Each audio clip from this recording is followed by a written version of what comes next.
Fiat Palio Attractive. Tá pensando em comprar um carro desse, mas tá na dúvida se é um bom carro, se ele vai te atender bem, se a manutenção vai caber no seu orçamento? Então vem comigo que nesse vídeo eu vou fazer um levantamento completo de todos os custos envolvendo a compra e a manutenção de um carro desse.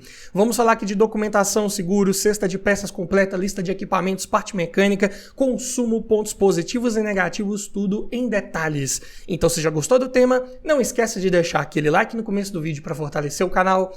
Se inscreva se ainda não for inscrito. Eu sou o Paulo Silva e esse é o Bate-Papo Automotivo.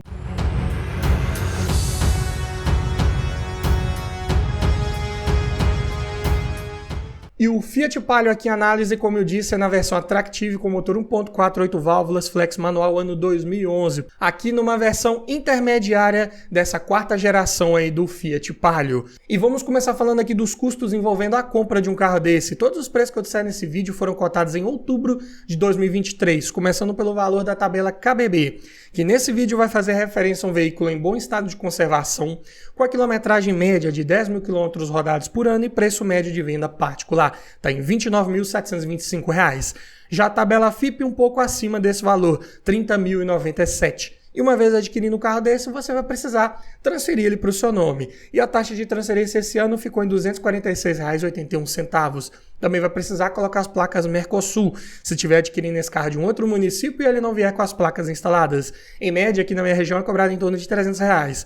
Então, já no ato da compra, considerando aqui o valor da tabela FIP, que é o maior valor, na pior das hipóteses, você vai desembolsar R$ 30.643,81 para ter um carro desse na sua garagem com toda a parte burocrática resolvida e esse veículo já no seu nome. Mas falando agora de custos envolvendo documentação, começando pelo IPVA, que aqui em Minas é recolhido uma alíquota de 4% sobre o valor da tabela FIP, aproximadamente. Então fica em R$ 1.203,88. Taxa de licenciamento, valor esse ano também aqui no meu estado foi de R$ 33,66. Já o seguro, que também é bem interessante você pensar em fazer para um carro desse, aqui eu vou colocar uma estimativa de 5% sobre o valor da tabela FIP, que vai dar R$ 1.504,85, é uma taxa média que eu costumo cotar aqui para vários veículos aqui no canal. Mas tenha em mente que esse aqui é um valor médio, que pode variar dependendo da sua idade, da cidade que você mora, do uso que você vai fazer desse carro, se você já tem bônus de seguros anteriores que você já tenha feito ou não. Então, para cada realidade, esse valor aqui pode ser um pouco maior ou menor. Falando agora de inflação que esse carro teve nos últimos 3 anos, para isso vamos pegar o valor dele de tabela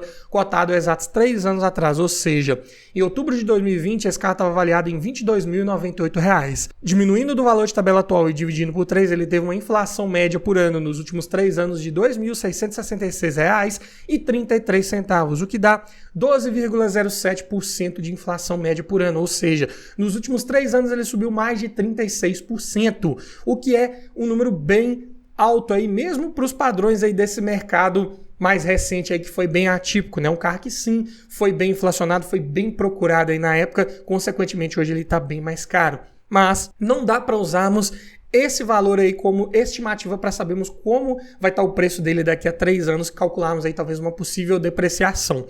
Então vamos somar só o que de fato vai sair do seu bolso todo ano ali para você manter um carro desse, que é IPVA, licenciamento e seguro. Dessa forma ele vai te dar uma despesa média anual de R$ 2.742,39, o que dá por mês R$ 228,53 ali que você tem que separar do seu orçamento mensal para ter um carro desse aí todo regularizadinho, seguro em dia, documentação e evitar maiores sustos imprevistos aí no seu orçamento. Mas falando agora de manutenção, como que é a cesta de peças de trocas periódicas preventivas desse Palio 1.4 2011? Mas antes eu tenho um recado para você. E o Bate-Papo Automotivo agora também tem um site onde passamos várias informações interessantes sobre vários veículos aí do nosso mercado, ficha técnica completa, falamos de conjunto mecânico, cesta de peças, todas as informações necessárias para te ajudar a escolher o próximo carro para sua garagem. E lá no site, inclusive, tem muita coisa além do que eu falo aqui nos vídeos do canal. Então, dá uma conferida lá depois, vou deixar no comentário fixado o link e também na descrição para você dar uma olhada lá, conto com você. E começando aqui pelo kit de pastilhas de freio dianteiras da Cobrec, encontrei aqui por R$ 56,00, bem acessíveis, assim como o par de discos de freio dianteiros da Fremax por R$ 265. Kit de velas da NGK encontrei as 4 por R$ 92,00. Já os pneus, medidas 185/60/14, encontrei os Continental Power Contact 2 por R$ 1.596. Óleo de motor, a Fiat especificava a viscosidade 5W30 ou 15W40 nesse ano modelo aí do Palio. E é um motor que pega 2,7 litros considerando a troca com filtro, então cotei 3 litros de um Petronas Silenia Perform API SP 100% sintético, viscosidade 5W30. Ficaram em R$ 117,00. Já a correia de acessórios, esse motor aqui utiliza 3. Uma para o alternador, outra para a direção hidráulica e outra para o ar-condicionado. Eu cotei as 3 da Gates, ficaram em R$ 110,00, sem tensor incluso, preço só das correias. Já o kit de correia dentada, que esse sim vem com tensor incluso, encontrei aqui também da Gates, por R$ 255,00, preço até bem acessível. Assim como os filtros, todos aqui cotados da MAN, começando pelo filtro de ar do motor, R$ 31,00, filtro de óleo, R$ 30,00, filtro de combustível, R$ 25,00 e o de cabine, R$ 23,00, preços muito bons, assim como os amortecedores também, bem em conta. Encontrei os 4 Monroe Spectrum pressurizados a gás por R$ 1.020 para um hatch compacto, muito bom. Como estamos falando da versão com câmbio manual, que eu até recomendo você pegar esse carro com câmbio manual, evite aqueles Dualogic que davam mais problemas e, consequentemente, exige uma troca preventiva periódica do fluido hidráulico ali desse câmbio. Então, uma manutenção a mais para você se preocupar. Para evitar isso, pegue esse carro também sempre com câmbio manual. E somando a cesta de peças aqui, ficou em 3.620, aqui uma das mais acessíveis aí que eu já fiz o levantamento de preço. E é claro que você não vai gastar tudo isso de uma vez. Pegando um carro desse bem revisado, de boa procedência, no primeiro momento talvez ali venha uma troca de óleo de motor com filtros, mais para frente talvez um kit de correia dentada com tensor. Então são custos que você vai tendo ao longo do tempo que você tiver com esse carro. Esse somatório aqui é para você ter um comparativo com outros vídeos que eu já fiz nesse mesmo formato de outros carros e você saber qual tem a cesta de peças mais barata, qual vai fazer mais sentido para você. Para isso eu vou deixar a playlist completa ao final desse vídeo, então fique comigo até o final, porque ainda tem muita coisa para a gente falar desse Palio. Agora em custos envolvendo abastecimento, começando pelo custo do tanque cheio.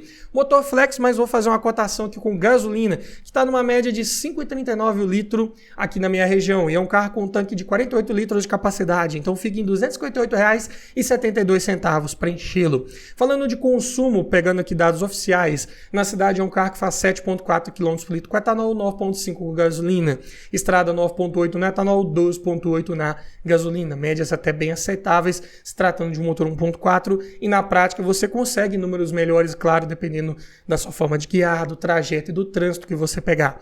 Mas ainda falando em dados oficiais, agora na parte de autonomia, com tanque cheio de etanol dentro de cidade, esse carro pode rodar 355 km, com gasolina 456 na estrada com etanol 470 km, com gasolina 614. Tanque pequeno, consumo na média, a autonomia acaba não sendo das melhores.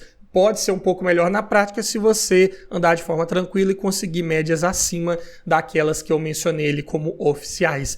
Mas falando de lista de equipamentos dessa versão Attractive, que é uma das intermediárias do Palio nesse ano modelo, já vinha de série com direção hidráulica, com ajuste de altura, computador de bordo e faróis de neblina. E opcionais de vidro elétrico nas 4 portas, travas e retrovisores elétricos, alarme, rodas de liga leve, ar-condicionado, duplo airbag frontal, mais freios ABS com EBD. E o sistema de som também era opcional e vinha apenas com o CD player aí nesse ano modelo de 2011. Então, vai pegar um Palio desse Attractive, procure um mais bem equipado, que tem a maioria desses itens aí, né? Por exemplo, o trio elétrico completo e também o ar-condicionado, que é bem interessante para te dar mais conforto, comodidade e facilitar a revenda futura desse carro. Fica a dica. Mas falando agora de conjunto mecânico, aqui nesse ano de 2011, esse Palio já vinha equipado com motor Fire de comando de válvulas simples no cabeçote acionado por correia dentada. Então a potência aqui é de 85 cavalos na gasolina, 86 no etanol, a 5.750 RPM. E o torque é de 12,4 kgfm na gasolina, 12,5 no etanol, a 3.500 RPM. São números até um pouco modestos para um carro de 988 kg. A relação de peso-potência fica em 11,4 kg por cavalo. E o 0 a 100 é executado em 11,8 segundos. Aqui é um carro que não vai ter um bom desempenho, boas respostas ao acelerar. É um carro de retomadas de velocidade mais lentas. mesmo equipado aqui com câmbio manual de 5 marchas, que é o C513, que é um câmbio até mecanicamente bem confiável, bem resistente, só que de engates mais imprecisos. Você tem que se acostumar ali com as posições das marchas no primeiro momento, mas depois de um certo tempo você vai bem num carro desse aí também. Suspensão simples, McPherson na dianteira, eixo de torção na traseira, configuração mais voltada para uma menor complexidade mecânica, assim como sistema de freios, disco ventilado na dianteira e tambor na traseira, e a direção é de assistência hidráulica. O porta-malas tem 290 litros de capacidade, ok para a categoria dos hatch compactos, e conta com banco traseiro rebatível caso você queira aumentar um pouco mais essa capacidade de carga. E os pontos positivos principais de você pegar um Palio desse é a sua robustez, confiabilidade mecânica, preços de peças bem acessíveis, nada de exagerado para você manter no carro desse. Assim como vimos, né, em vários exemplos ali em números, também é um carro de bom consumo de combustível se você andar de forma tranquila, boa lista de equipamentos se você pegar com a maioria dos opcionais disponíveis, boa qualidade até do acabamento interno, revestimentos ali de painel, forro de porta de uma forma geral, tem uma qualidade melhor do que vários concorrentes. É um carro também com bancos em tecido de boa qualidade, mais confortáveis. Também é um carro confortável a rodar, a suspensão mais voltada para essa característica. E hoje é um carro que entrega uma boa relação de custo-benefício, apesar de estar um pouco inflacionado, mas ainda assim está mais barato que vários de seus concorrentes. Mas é claro que ele tem seus pontos de atenção. O desempenho, de uma forma geral, ele é um pouco mais fraco, infelizmente. Espaço interno para quem vai no banco traseiro também não é dos melhores. Estamos falando de um carro compacto, não é verdade? Estabilidade também não é muito boa, como a suspensão é mais voltada para o conforto ao rodar. Ela tem um molejo um pouco maior ali. Em curvas de alta velocidade ela vai inclinar um pouco mais do que o ideal. Então, atenção redobrada em velocidades mais elevadas com esse carro. Também eu digo para você evitar aquelas versões equipadas com câmbio automatizado Dual Logic que deram vários problemas aí de quebras de uma forma geral. Não é um câmbio muito confiável, costuma dar trancos ali nas trocas de marcha. E para falar mais em detalhes sobre esse câmbio, eu vou deixar aqui desse lado um vídeo completo só sobre câmbios automáticos, quais são os melhores, quais são os que você deve evitar comprar. E desse lado aqui, para você que gostou desse vídeo e quer ter um comparativo com outros carros da categoria ou até de outras categorias, como eu prometi, essa playlist aqui tem vários vídeos nesse mesmo formato para te ajudar a escolher o melhor carro para sua garagem. No mais é isso, obrigado por assistir, aquele abraço e até o próximo vídeo.